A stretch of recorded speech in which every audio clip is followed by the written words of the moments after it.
Hello, everybody. This is Angel Ribo, the CEO Confident, and we are here today again with Neville Joffe, the CEO of Biz Wisdom. Hi, Neville. How are you?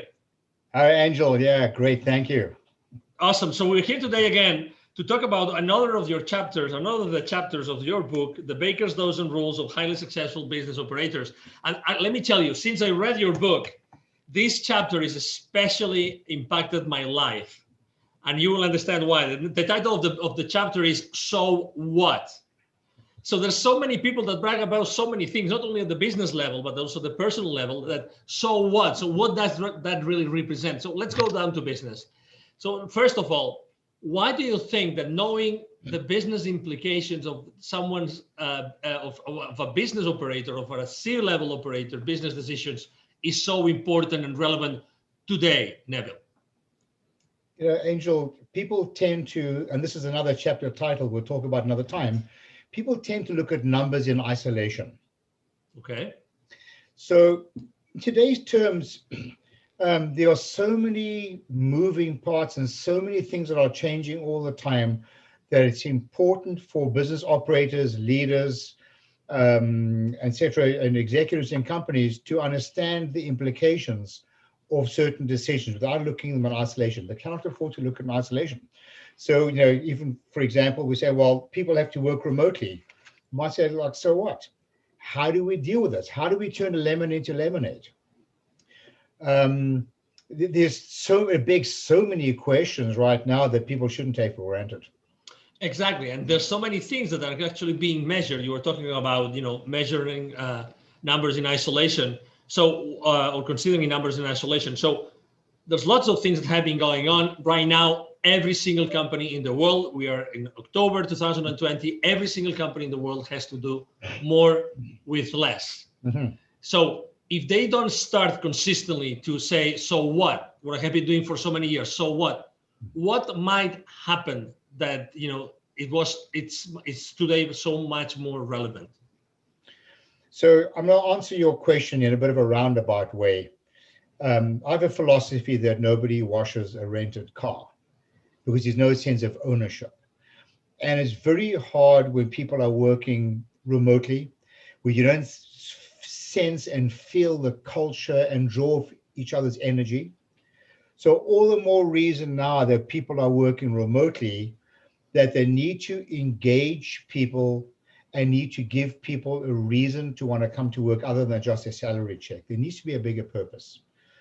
So to that end, I've been adopting a mantra of not only of late, but for a long time already, but I've sort of put into a logo, which I'll be happy to share with listeners if you want to see a copy of this. Essentially what it is this: in the middle, there's driving sustainable profits and cash flow. The word sustainable is the operative word. And around the circle of sustainable profits and cash flow, there are three arrows or three messages. The one is accountability. It's the first one. You want to hold your people accountable for their actions because people should be accountable. They have a responsibility.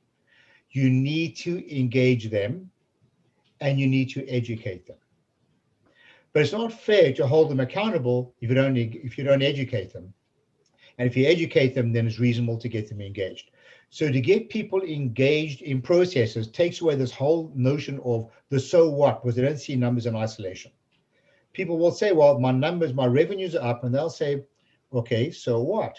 What about the profitability? What about cash flow? They may say, well, we've hired more people, we're doing great. Let's say, so what? Maybe we're not being as efficient as we should be.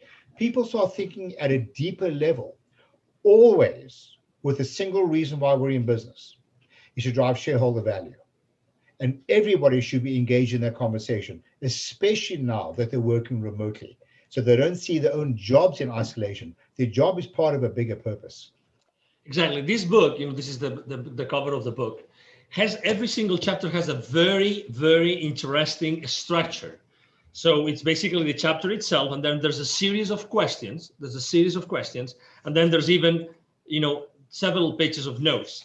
And I'm reading one of the questions of your So What chapter. For instance, so does your HR department tend to talk about how satisfied your employees are? That's a very charged question.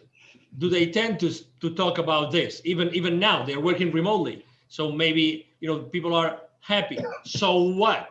What are the consequences of that happiness today? What is the effect of that happiness today that the company has changed so much that everybody works remotely and that resources are much more critical than before? So what, right? A lot of HR, with no disrespect to HR or training, they see things in isolation in the sense that we've done a survey and people are happy. The next thing you know, they're leaving. Staff attrition, employee attrition is very expensive. And it's a known fact that people often leave not because of financial remuneration, they leave because they're not happy. People are significantly more happy in organizations when they're felt needed, when they feel that they are contributing, when they're engaged in decision making. They will put that before money for the most part. Let me ask you another question. Actually, just yesterday, Neville and I were having a conversation with a C-level executive of a very large IT company. And we were having a conversation about the sales force of that particular company. And, he was talking about, how important it is, how all the sales force, the members of the sales force, all those managers and VPs adapt to the new situation, right? So, and some salespeople might say, but I've been here successful for so many years, for 20 years or 30 years, right? So immediately, the question that comes from this level executive, so what, right? So how does that mean that what worked for the last 20, 30 years is going to work now? What's going to be the effect of doing the same thing the same way, right, Neville? Yes, we had a fantastic conversation. In fact, he was talking about the Holy Grail in business, where if he could get his salespeople to be, rewarded for the success of the customer in relationship to the product or service they sold, that would be a game changer. Because making a sale the first time is not without its issues. And we spoke about the moment you make a sale, you're part of your customer's problem. Why? Because you're an expense on their P&L and your revenues and yours. And until you can demonstrate that the incremental gain on your customer's P&L will exceed the cost of the product or services, you're part of their problem. And this is a big wow thing, because he kept saying, well, we're employing really highly educated salespeople, engineers. And my first statement to him was, so what? Are they selling profitably, not only for your company, but for the customer? And then he came up with this idea, we should be celebrating the success and profits of the customer. So the whole notion of so what triggers a whole lot of other questions. And everything should lead back to another chapter in the book. We'll talk about it another time, is win-win. It's got to be a win for you, but it's also got to be a win for your customer, and you have to prove it. Otherwise, you're part of their problem, not their solution. Absolutely. So, Neville, if the people that are listening to us or watching us today, if they would like to know more about that, what's the best way to connect with you? I mean, just email me, Neville, Neville,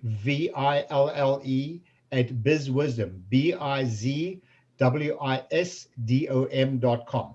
In fact, if you send me a note, I'll be happy to send you a list of the actual questions for each chapter in a soft copy. You can use these to ask some of your employees. I think you can have some very colorful conversations. You bet, absolutely. So thank you very much, Neville, for being with us today. It's been a blessing. You're very welcome, Angel, anytime. Absolutely, thank you. And again, to everybody watching us, thank you very much for being with us today. I am sure that you have enjoyed this conversation with Neville Joffe, the CEO of BizWisdom, as much as we have. And see you soon in our next conversation. Have a wonderful day. Bye-bye. Thanks. Bye now.